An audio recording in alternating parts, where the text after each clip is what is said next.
I told a story. I was in school, and I asked the class, ask questions. It was a Hachana to Gimel Tammuz.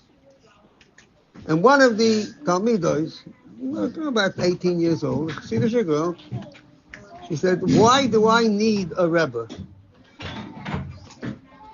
Now, if you understand, the question was not trying, she was really sincerely trying to seek.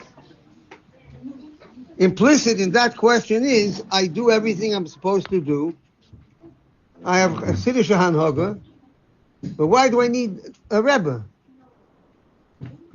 What does that add? So in order to answer it, I began with a story that happened, and then I gave an explanation. I want to share it now. The story was, a year or two before I came to London, for 3 or 4 years, and Rabbi Sulak Olav Shalom, our Shliach, told me this story. There was a woman from the Frum community in Stamford Hill, North London, who had a major medical problem with not a very good prognosis according to the doctors. And Chabad just came, the idea of Lubavitcher house, as in Moshiach, there were Chassidim there and Pulis, but so Rabbi Sudak told this person, write to the Rebbe. And she did, and she got an answer, got a bracha, and miraculously the illness disappeared, evaporated. Her rabbi was a very sincere European, very big respect, eventually extremely close to Lubavitch. He had big respect, but he had a major question on the advice to send a letter overseas that takes 4 days to get there, 4 days to get back. He said there's a Rashi in the Chumash. There's a story that Hagar and Yishmael were in the wilderness. And Yishmael became very sick. And they both davened. And it says there, Vayishma Lakim El Koil Hana. And Hashem listened to the voice, to the tefillos, to the prayers of that sick boy. And you check, Rashi says there, Mikan, from here you know that Yofa Tfilas HaChoyla Achei Shemaspalolov, or something like that, Loshen. Better, stronger, more effective is the prayer of the person who's ill than somebody else who davens for them. So why do you give her advice to send a letter overseas and ask someone else to pray when tell her to daven a bit stronger herself? Somehow or another, that question reached the Rebbe, either from this case or from a different case. But the Rebbe addressed that question in a letter or in a sikha. And the Rebbe said the idea of coming to a tzaddik for a bracha is not an innovation. It's not a chidush of Chabad, which is just 200 years old. Nor is it an innovation of Hasidus Klolis, the general Hasidic movement, which is 300 years old itself, 250, whatever it was. The Gemara of almost 2,000 years ago says, Im yesh choyle babayis, if there's a sick person in your home, yelech eitzel hachacham, go to the chacham, go to the tzaddik to daven for you.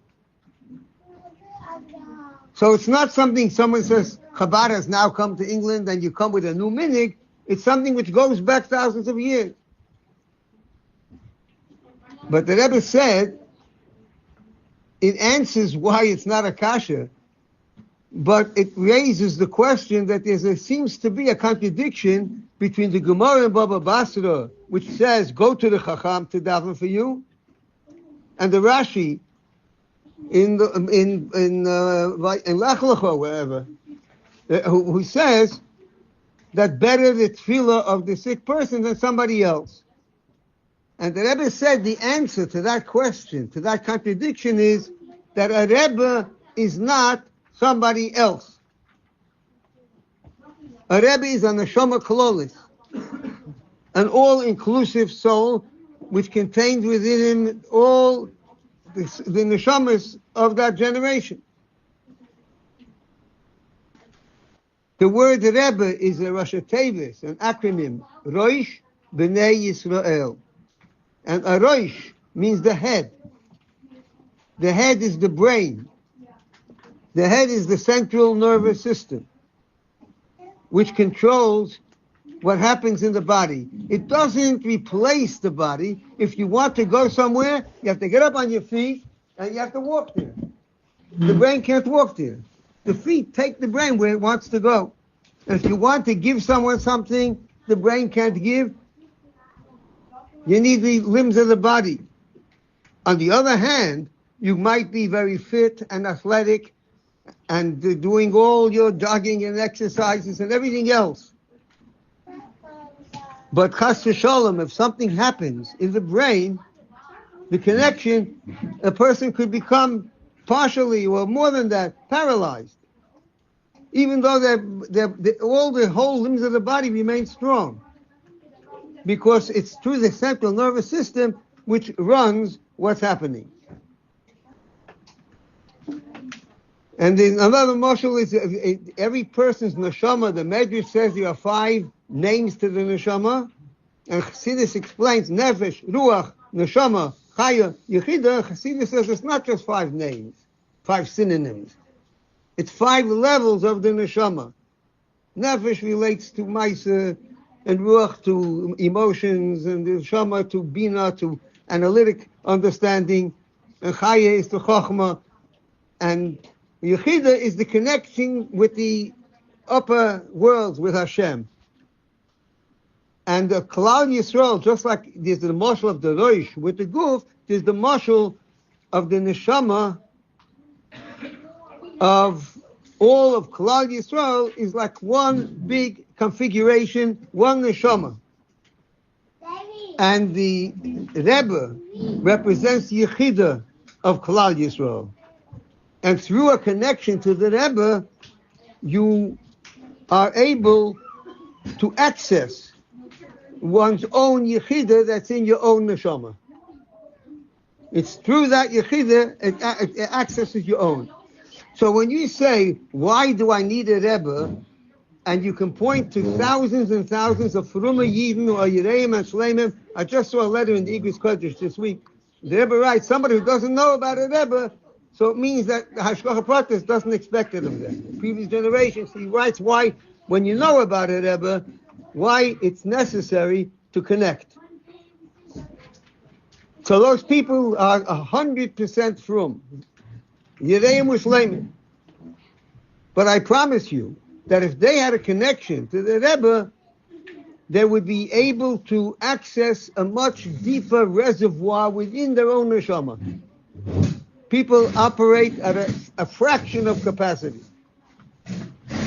And the way to get it, in other words, why do I need a Rebbe? You can say he has an obligation. You can say it's such a tzaddik alien.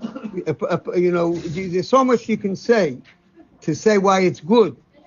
But talking about the benefit to yourself, because through that you will come closer to your own inner self. Then I asked this Talmidah, I said, does that answer your question? And she said, yes. I said, but the question might come back again a few months later. Don't be afraid. The same questions always come up in a person's mind who's sincere. And what it means is that your neshama is telling you to go deeper into that same understanding of what it means. So it's Gimel Tammuz. It's a day which is Mesugel, and the Rebbe writes, the Yom HaMatzmuchim, many times, the days which follow, especially until Shabbos, the coming Shabbos, there's a whole week here, to connect, and to connect deeper and deeper to the Rebbe, and through that, you bring a deeper connection to your own inner self.